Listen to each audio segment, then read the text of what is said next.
Hi, welcome to True Creeps, where the stories are true and the creeps are real. We'll cover stories from grotesque gore to the possibly plausible paranormal, to horrifying history, to tense and terrible true crime, and everything else that goes bump in the night. We're your hosts, Amanda, and I'm Lindsay, and we want you to join us while we creep. We cover mature topics. Listener discretion is advised. Hey everybody! Today we're going to be talking about Lavinia Fisher, who is known by some to be America's first female serial killer. And she was actually recommended by one of our patrons, Amber. So thank you for the lovely episode idea. We always love when people reach out and say, like, will you cover this? Yeah, thank you. So there's really not a lot of information available about Lavinia before she got married. And we're going to be talking about her and her husband. So that's why we're talking about her with her first name. Because normally with serial killers, we use their last name. But so we don't know where she was born. We don't know what her maiden name was. We don't have any of her childhood information. We just know that she was born in 1793 and was known for her beauty and charm. I even tried looking up genealogy records and I couldn't find anything, which I thought was interesting. No, it's hard. I mean, yeah, but 1793. It's a little tricky sometimes. Yeah, you know, it's just a couple years ago.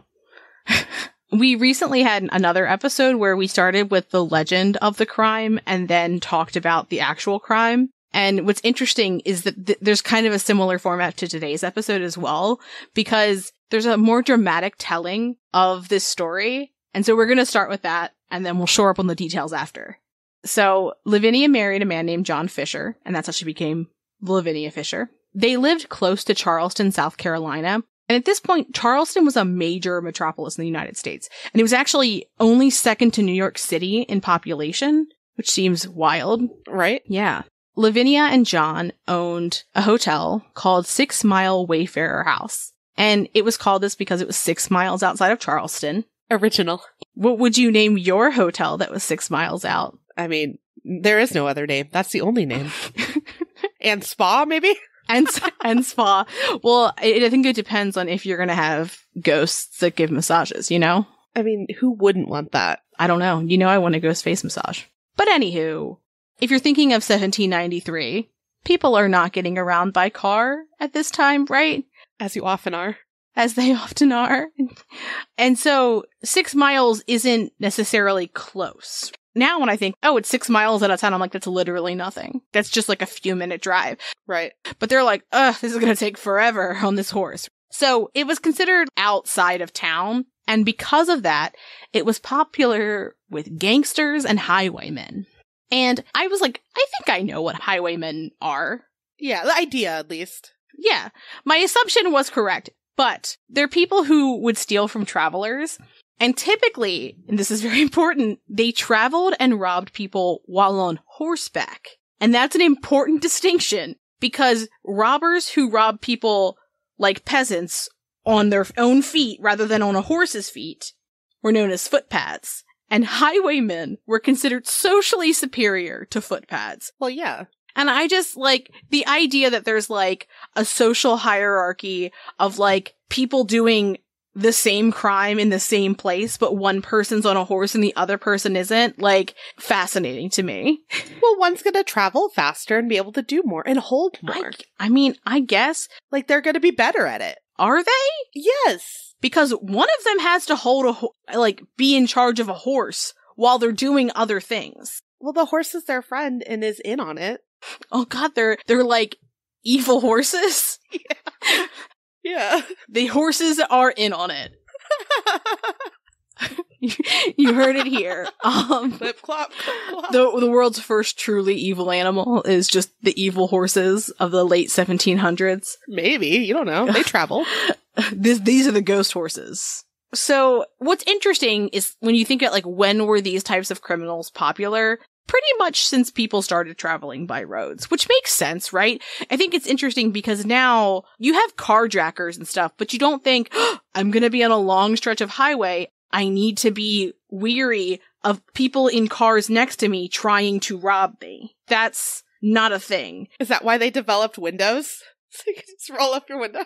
Oh, yeah. They were like, no, somebody might try to rob me. It's definitely not because of like rain or weather. It's so that people in the car next to you can't rob you. They can't reach in. Yeah. Now you're like, don't pick up a hitchhiker, or like, be careful with the degree of road rage that you have because you don't know who that other person is, right? It's not like, that's fair. Just like you're driving on a highway, the person next to you might try to rob you while in their car while you're both driving. That would be an interesting story, though. It's terrifying. I'm hoping people learn. Don't do it. Don't do it. But no. And interestingly, sometimes women would dress up as men and they would also be highwaymen too. Great. I love it. Yeah. And one of the first uses of that word highwayman is from 1617 in Europe. And just, again, people were adding a little bit of sparkle to this profession and they would call them gentlemen of the road or knights of the road. And like, it's a little bit facetious, right? Because clearly these are not knights or gentlemen. Right. But it feels a little bit weird to make light of that profession. Like, it feels weird that they're like, we'll call them gentlemen or knights when they were often sexually assaulting people when they were committing these robberies. They were so brutal that there's even accounts of people having their fingers cut off when a ring couldn't easily be removed. Ugh. In the West, in America, some people also call them road agents, which, like, okay. Oh, that's like fancy. That's modern. Very modern for this. It does feel modern. So while at the 6 Mile House, the gangsters may have cheated travelers out of money in poker games.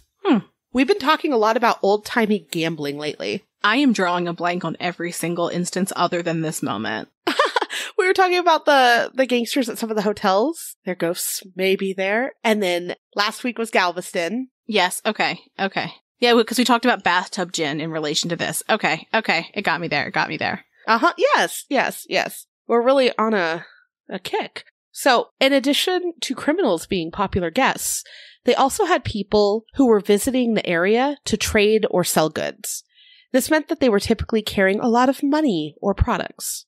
Men who traveled to Charleston started to mysteriously disappear. And some sources say that sex workers, neighbors, and young women also began to disappear. A while later, people began to notice that the last place that these people were seen was the Fishers Hotel. Investigators eventually cleared the Fishers because they couldn't find anything linking them to the disappearances. Plus, a lot of people liked them in town, so they're like, they wouldn't do anything wrong. Silly. Later, it was found that the Fishers were actually robbing and killing their male guests. I'd like to point out that we are still in the legend right now. That's an important note here. Yes, correct. Because it's about to get a lot more dramatic. Yes. Even after they were investigated, the Fishers continued killing and robbing men. In February of 1819, a group of locals went to confront the Fishers. Bold. And there's not much detail on what exactly happened, but it's believed that they were satisfied, for the most part, with that confrontation. However, they did leave one of their group members behind, and his name was David Ross. And he was supposed to watch the area. So they're like, we're going to leave. You hang here. Let us know if anything crazy happens. And as we were researching, we were like, that's weird, because this is like one part of the story where there actually ends up being more detail and like what actually happens. And this just feels like nonsense. We're going to come and give you a piece of our mind. And now our friend's just going to hang back and like just chill here just to make sure that you're not like robbing and killing more people. Because like, what is he going to do? Yeah, exactly. With one guy. One guy. So, per the legend, 2 men then attacked David and brought him to a group of men plus Lavinia. He asked Lavinia to help him, and she did the complete opposite. She instead choked Ross and smashed his head through a window. Even with all of this happening to him, Ross was able to escape, and so he was able to inform authorities about what had happened. In terms of violence, I'm not a person who's going to say any of this was warranted or reasonable, but I think one of the things that I'm like, why would she put his head through a window? Like, now they have to replace that window. That's just work for you. That's just money for you to deal with. Yeah, for an owner doing something like that. Yeah. And that's just another part of this where I'm like, I can see how this part feels made up, you know? So around this same time as this altercation with Ross, a man named John Peoples stopped at the 6 Mile House to see if they had a room available. And he had been traveling from Georgia. And he had met with Lavinia, and she had said, oh, we don't have any rooms available, but she invited him in to have tea and a meal. And throughout the dinner, Lavinia's husband, who's also named John, kept giving Peoples really weird looks. And again, Lavinia was beautiful and she was charming. And so Peoples just kind of focused on his conversation with her and ignored the weird looks from John. Don't do that. Don't ignore the weird looks from the people where you're trying to stay there, right? So they're having this conversation and Lavinia is just so fascinated by him. She keeps asking him questions about his life and he's answering her and they're having like a fine time. After a bit, Lavinia excused herself to go get the tea. And when she came back, she told Peoples that fortunately a room had opened up and she offered it to him. So as Peoples accepted Lavinia's offer, she poured him a cup of tea. And he didn't want to be rude and like stop her mid-pour, but he also didn't like tea. Me either. I hate tea. I love tea. I'm drinking tea right now. Leaf water? No, I don't want it. It can be leaf water, herb water, fruit water, dried fruit or water. So Peoples doesn't like tea, right? And he's like, I am not going to be drinking this because I don't want it. So when Lavinia and John aren't looking, he poured the tea into a house plant. Fair. I'm hoping it was like cartoon-esque, where the person looks away for a second and he like flips it and it perfectly goes into the plant, you know? Oh, yeah. I mean, I'm sure he had to do it very quickly, though. You know what I mean? Like, it would have to be. And also, I just feel like there would be, like, steam coming from the houseplant, and when they'd be like, that's weird. No, not for long. Just for a second, maybe. Just for a second. Just burning this plant with hot tea. So, then Lavinia shows Peoples up to his room. And she leaves him. So he's sitting in his room, and he's like, it's kind of weird how interested she was about me and my life. That's how I feel when anyone asks me questions. Like, our conversation was just me talking about me, which, like, relatable. So relatable when you're like, oh my god, did I talk too much in that conversation? Did I overshare? Oh no, I'm realizing this later. But so, he's like, she knows a lot about me. I gave this stranger a lot of information about me. And her husband was giving me weird looks all night. And so then he's like, oh no, what if they're going to rob me? And so he's concerned and suspecting this, but he's also exhausted from traveling and there's not another place right there, right? So he's like, okay, I'm going to stay and sleep, but he doesn't sleep in the bed. He sleeps in a chair near the door to the room. And so sometime after he fell asleep, a loud noise woke Peoples up. And so he's trying to kind of figure out what that sound was.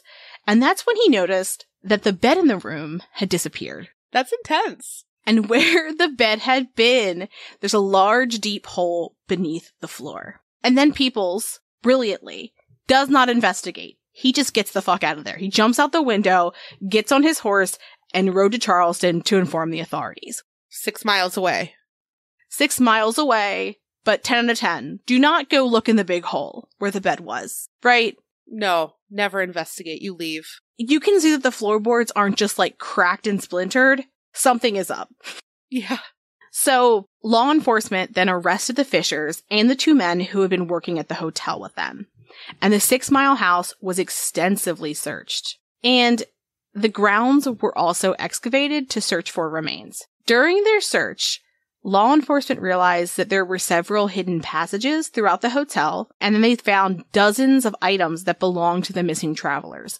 Because remember, they're like merchants who were selling things, so they likely had very identifiable things that you would know belonged to them. Right. And then law enforcement also found an herb, oleander, that the Fishers had been mixing into the tea of the travelers who were coming to the 6 Mile house. And the reason they would give them this herb is because it would put a person in a very deep sleep for hours, and they wouldn't wake up when the mechanism under the bed was triggered, right? Because it was loud.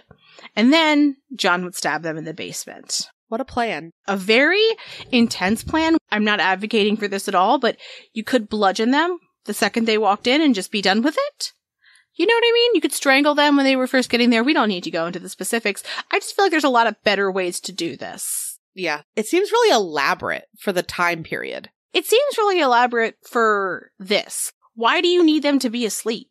Remorse. They don't look at them. Yeah, but like, they could also do it as soon as they like got off their horse before they've ever talked to this person. They don't want the horse to see.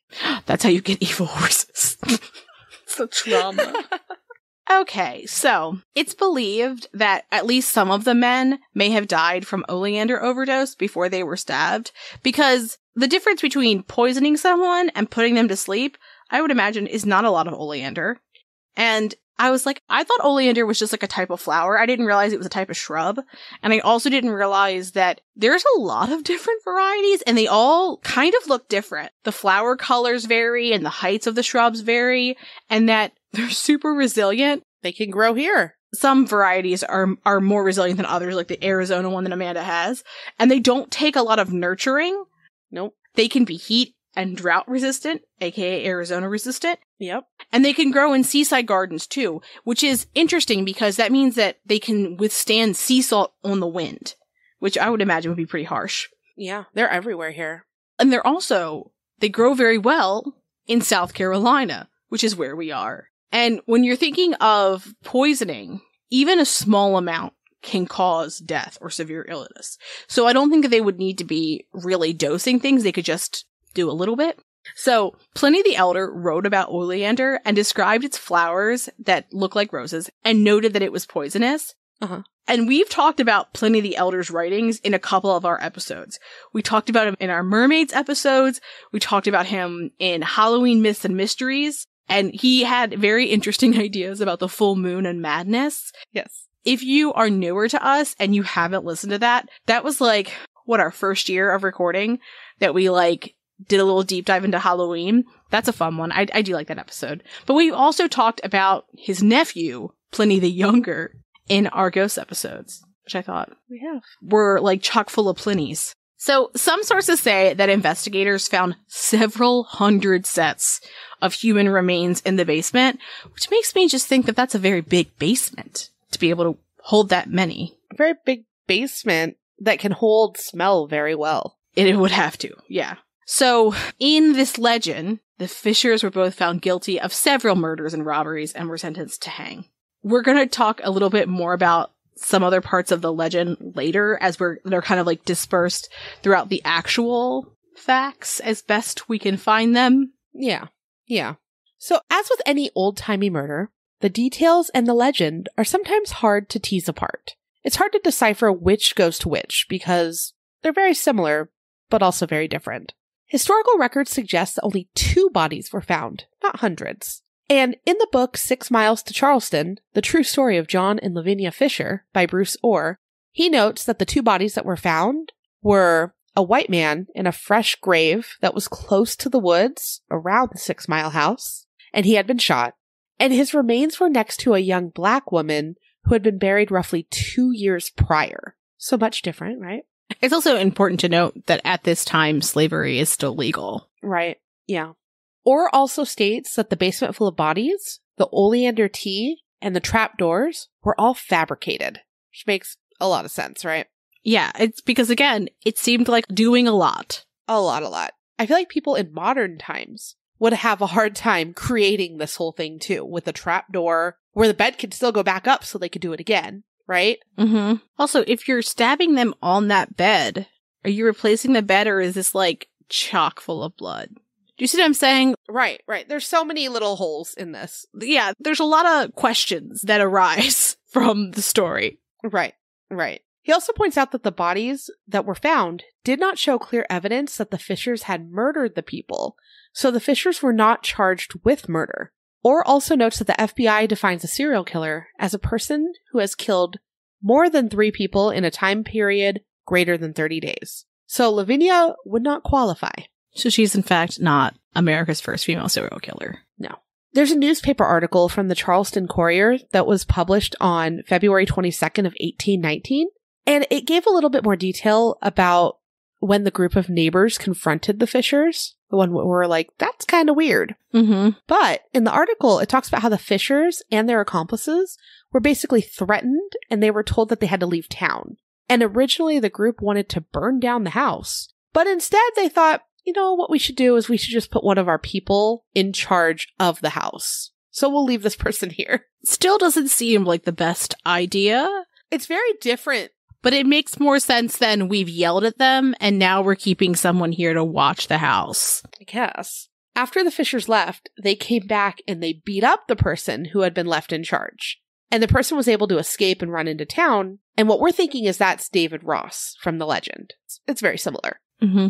The next morning, the Fishers and their accomplices attacked a traveler and stole $30 to $40 in money after beating him up and cutting his head. So the traveler ended up going to authorities, and this traveler ended up being John Peoples. So that's where that name comes from. Okay, so there was an altercation, but not at all even close to the legend. Yeah. Not an elaborate bed thing. No.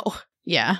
Or him, like, cartoon pouring out the tea into a plant. I mean, I like the picture it paints. That's more interesting, but yeah, not as theatrical. So the police came and surrounded the house, and they arrested 3 men and 1 woman. The house and the outbuildings were then burned without letting the Fishers or their accomplices grab anything from the buildings first. And that seems very strange, because that's also a lot of evidence that they just burned. Yes. I just also want you to really lock that fact in your head. The house was burned before they could go back in. All of their belongings were burned. Right. Just really lock that in. Nothing, no clothing, no souvenirs, nothing. Burned. Right. And they burned everything. So before burning the outhouses, an investigator found the hide of a cow that had gone missing from a neighboring farm. So they're just pissing everybody off. Weird. And how do you identify it? I mean, I guess maybe the branding, but still. I didn't even think about that. I was like, oh, they probably recognize the spots from the description. Oh, that makes me sad that I didn't even think about branding. I was like, they probably recognized its markings. Lost cow, wearing collar. Oh no, in my head he was like, he has a brown spot that looks like a boot on his tummy. That's where my head went, which is just so pure. Yeah. So the Fishers were charged in relation to the 2 attacks that had been reported, which were Ross and Peoples. The charges specifically were assault with intent to murder and common assault. These were eventually downgraded to highway robbery, not murder. They were convicted and sentenced to be hanged for their crimes. Which, again, I'm not saying to attack people, but being killed for stealing items is a lot different than a serial killer. Yeah, I mean, it's a lot different than a serial killer, but it feels like a very disproportionate punishment. Because we know, okay, there's that assault element to it, but highway robbery, I'm assuming there was likely some mitigating factor of with force, but still, like, the people walked away. Right. And a cow. They lost possessions, which, again, I'm not saying it's okay to do those things. Yes, and the cow. But it's more like being killed for robbery feels very disproportionate sentence. Right. So the Fishers both pled not guilty, and they were remanded to jail where they awaited their trial. The 2 men that had been arrested with them had been released on bail while they awaited their trials. One of the men, named William Hayward, was eventually sentenced to death for his part in the attacks. Again, that's a lot different. They appealed their conviction and planned their escape while they awaited the appeal. It's important to note that the Fishers were jailed together and that the jail was not heavily guarded. When we were researching, I thought this was very interesting because I was like, how are they planning their escape together? Oh, right. Yeah. The Fishers made a rope out of linens, and they attempted their escape on September 13th, which is tomorrow. We're recording on the 12th. We keep doing that where we're recording like right near the dates of events that we're recording about. So the rope broke after John got out, so John went back in to get Lavinia, which you don't expect that from a criminal, right? Yeah. What's interesting is that some sources kind of vary on that. Some say that he was trying to go get her, and others say that like he didn't want to leave but didn't know what to do, and while he was trying to figure it out, he was apprehended, which I think is very interesting. Yeah. Because I feel like the legend, people like the drama of it. That's true. So they were apprehended, and they had tighter security after that. Their appeal was denied in February of 1820, and their hangings were scheduled for later that same month. Reverend Richard Furman, a local minister, offered to counsel the pair. And John accepted, but Lavinia did not. John begged for his soul and for his life, and he asked Reverend Furman to read a letter at his hanging. On February of 1820, the Fishers were hanged. John was first, and the Reverend read his letter to the group of over 2,000 people that had come to watch the hanging. He read that letter before John was hanged. And in the letter, John begged for mercy for those who he thought had done him wrong in the justice process because he insisted he was innocent. And he said, "In a few moments, and the world to me shall have passed away. Before the throne of the eternal majesty of heaven I must stand. Shall then, at this dreadful hour, my convulsed, agitated lips still proclaim a falsehood? No, then, by that awful majesty, I swear I am innocent. May the Redeemer of the world plead for those who have sworn away my life. Dramatic. Dramatic. I wish people still spoke like this. I feel bad that this is right before he's dying, but I just want some colorful language. I don't. Look, you say that, and I'm going to say this next part very lovingly, is that sometimes I live in the Northeast, and I speak very quickly, and I move very quickly. And my husband, who is from the Southeast, really takes his time sometimes. And I am there, but I am waiting. I am waiting for him to be finished because I want to hear what he has to say in the point. And sometimes it just takes a long time. When I listen to podcasts, I also often listen to them on like 1.5 speed. So do I. But you can't do that in real life. And it's a disservice to me that I can do it on a podcast because my brain's like, what if we just, and I'm like, I can't do that. What am I going to say? Move it along? Like, that's rude. But I will say that people in like the Southeast have a longer, more drawn out, momentary time of telling you the story. So while they might not be using this language, they are giving you a paragraph for a sentence sometimes. Verbally. Not like in writing, I don't really notice, but like sometimes verbally, as I now dance around the point. I know, but the convulsed, agitated lips proclaim my falsehood. Instead of saying, I am innocent, this gets my attention more than I am innocent. The flair? Still proclaim a falsehood, I declare. Yeah, it's great. Well, I mean, he's reading a letter, so like he's gotta really, you know? So even after the Reverend read this letter, John was like, okay, but ain't another thing. And he kept telling people he was innocent. Ultimately, he asked for the crowd's forgiveness right before he was hanged. Interesting. So, Lavinia. Almost every version of the legend that you read talks about Lavinia wearing her wedding dress to her execution. But like, no. Right? Like that one, they aren't like, what do you want to wear? Last meals are a thing, but like, but what about the fit? Did you like that, Gen Z? Right? Are we doing it? Are we saying it right? Did we Am I chooky? Yes, probably. Whatever. Anyway. Cringe, perhaps? No, cringe is our word. Chooky's there. Oh, is cringe ours? Oh yeah, cringe is ours. I don't know. But okay, yeah, sure. I feel so old. Well, you are, and I am, because I'm older than you. Right, we can all agree that they aren't going to let her wear her wedding dress, right? Nor did it exist anymore. Yeah, because the house was burned down. That's why I really drilled that point in earlier, is that even if they were like, but what about the fit? They couldn't have gone and gotten her dress because it was burned. Right. Unless Unless it was kept somewhere else, as one does with their wedding dresses. Well, she had it in a fireproof safe. Clearly. So, okay, the drama of the wedding dress, no. But accounts do agree that Lavinia wouldn't walk herself there, so they had to pick her up and carry her. That's fair. Who would want to? Who would do that? I mean, like, I understand, like, what are you gonna do? Carry me, fine, do it. I'm not gonna walk. Yeah. Make me. You know, like, what are you gonna do, kill me? Like, yeah. Okay, sure.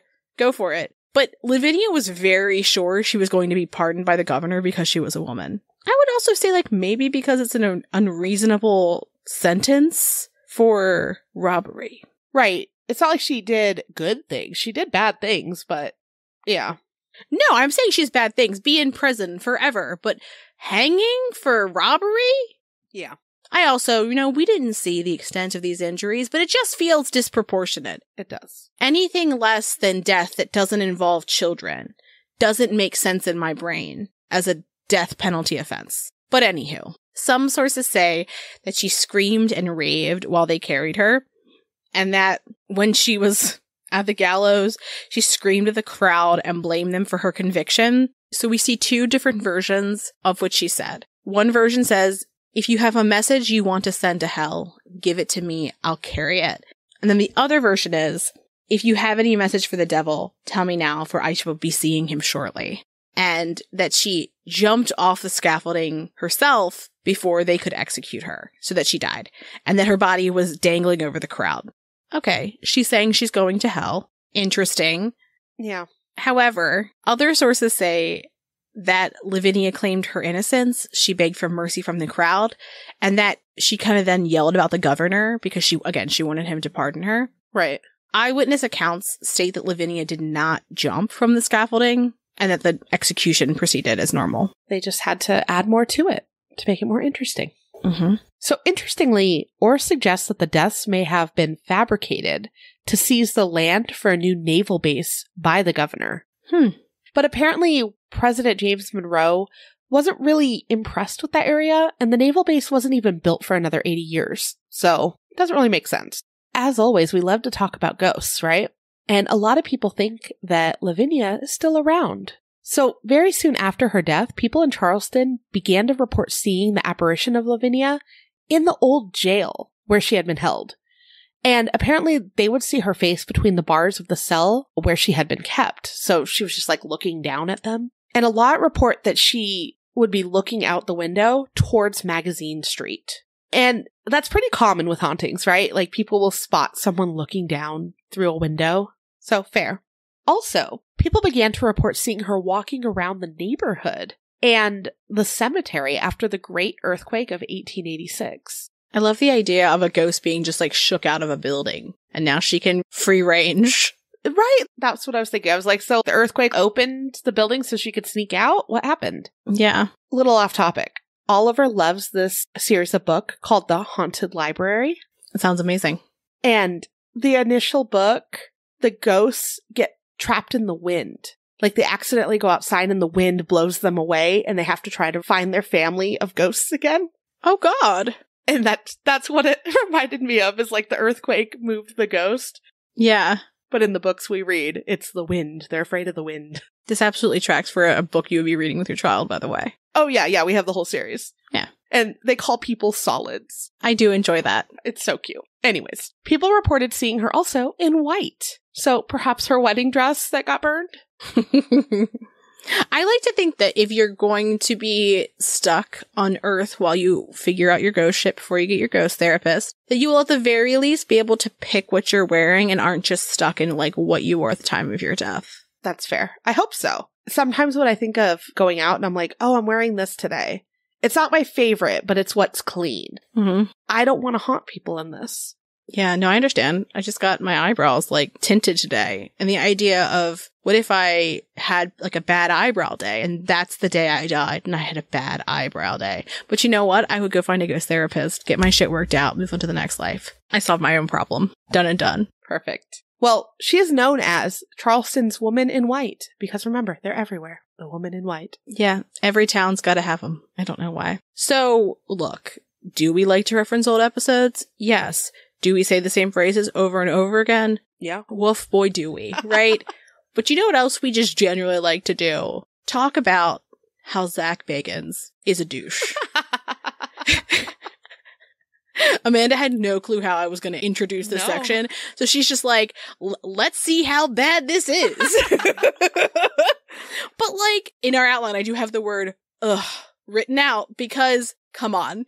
So, surprise, surprise, they don't really go into the history. So there was an episode of Ghost Adventures. Oh yeah, I just completely like glossed over that. There's an episode of Ghost Adventures. It's the Old County Jail in Charleston episode, season 7, episode 10, if you want to be annoyed. And it's as frustrating as you would think it would be, like every one of their episodes. Throughout the episode, he calls Lavinia a psychotic bitch, which, like, again, I'm not saying she was good, but, like... Name calling isn't great. Well, it's not just that. It's that, like, it seemed as though she was an opportunistic criminal and that she wasn't just, like, bloodthirsty. Like, she was like, I want money and things. Which, again, not great. Not saying that's good. It's just more like, is she a psychotic bitch or is she just an opportun... Like, how many men criminals are there out there stealing things that aren't being called psychotic? It just felt weird, you know? It did. Well, and his joke after was awful.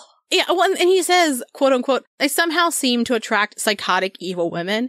And I just want to point out that if you think, and this is you to him or anyone else, if you think all of the people you date are psychotic, I mean, like all of them, then maybe you're the problem.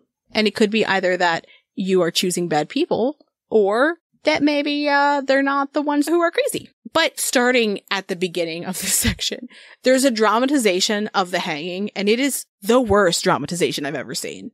Like, it was bad. Like, it was bad. And so Zach says, Lavinia, do you like killing people and why? Well, first off, that's a long question to ask a ghost. Right. Also, like, a cursory understanding of what happened there might be necessary. And then at one point he said, Lavinia, you said if you have any messages for the blank, and then you hear the devil. And I don't think it was real. More than anything I've ever seen on that show, I was like, oh, that's fake. That's like literally someone going, the devil. Right? It was weird. And even before that, like that's a long episode because they don't focus only on the jail. Like they travel around and talk about horse shit for a while. For some reason. It's got like a real Mojo Dojo Casa vibe. It does. And they got, I think, an EVP earlier in the day too. And it just like, to me, it sounded like crashing. And they're like, it's saying something. And I'm like, it's someone bumped into something. But okay. Not saying that some people don't have legitimate ones. Like I've heard some that I cannot explain. Yeah. But like this just seemed weird. Yeah, you know, our problem is generally with him as a whole, and so therefore his ghost investigations I don't respect, because I don't respect him. Yeah. All right. Well, that is the story of Lavinia. Have you heard about it before? I know this was recommended to us. Has anyone visited that jail before? It did look a little spooky. It did. It did look spooky. Charleston generally looked kind of spooky. We might have a full episode on them later on. Yeah, and if you have any spooky stories from Charleston or from this jail, send them over. We'd love to include it in our Podiversary episode. Yeah. And so our Podiversary episode is coming up in early October. If you want to submit a story, you can either write a story out or send us a recording, and it'll just have to be sent to us by October 2nd. Also, if you do so, we have our Spooky Basket giveaway going on as well. You'll get some entries for sending us a story, and you'll get 3 for any written story and 5 for any that are recorded. So pretty easy entries, I think. Speaking of the basket, it's going through Halloween, and you have many different ways to enter. You can submit a review on Apple Podcasts. And if you've already done it in the year of 2023, you already have some entries. You get 4 entries. However, there is, I think, one that has not emailed us for a sticker, which is totally fine, but we don't know who you are, so we can't give you an entry. But if you leave us a review, send us an email so we know who you are. And of course, you still get your sticker. Yes. If you've already done so and you want to recommend us to a friend and they leave a review, they can name drop you and you can also get an entry that way. All of our Patreons have already gotten their 2 entries just for being a Patreon member. So special thank you and shout out to all of them. And then lastly, if you share us in your Insta stories, you can get an easy entry. That's for 1 entry just by sharing us and tagging us in your story. And as a note, when you tag someone on Instagram, make sure that you hit the little sticker button and purposely tag us. Otherwise, we can't track it. Yes. And it makes it much harder for us. And we want everyone to get every single one of their entries. Yes. Yes. Please and thank you. And if you have any questions about our Podiversary, our Patreon, our giveaway, send us an email or head to our website. And with that, have a great weekend. Thanks for creeping with us. Thanks for listening, and as always, a special thank you to our patrons who support us via Patreon. Please see the link in our show notes to learn more about how you, yes you, can begin to haunt the dump, guard vortexes, or even become a scorching Sasquatch. Ooh. Also in our show notes, you can find the link to our website, more information on our sources, our social media handles, and our merch store. We'd love for you to keep creeping with us. So if you like this episode, please subscribe, rate, review, and share the show with your fellow creeps and or ghosts. I beg of you.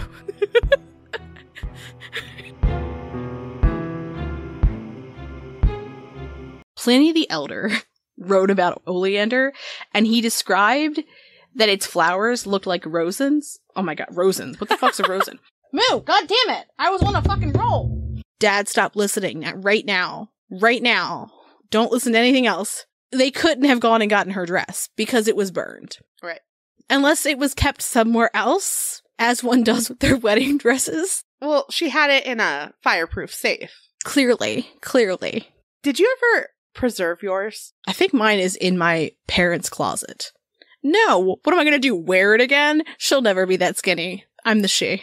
No, but people pay to preserve them and like put them in a fancy box and get them cleaned. And mine is also just in a closet with still like the bottom being brown from walking outside. Look, I don't ever plan on wearing it again, so it's just going to exist there until there's a reason for it to not exist there, you know? Or until my mom's like, I'm cleaning out this closet. We're taking this out because I don't want them to remember that it's there and make me come get it, because then it has to be in one of my closets and it's big. It's fair. I'm serious, we had to take this out because my dad listens. Oh, he'll listen to I thought it would be at the end of the episode. We'll sneak it in at the very last end, maybe.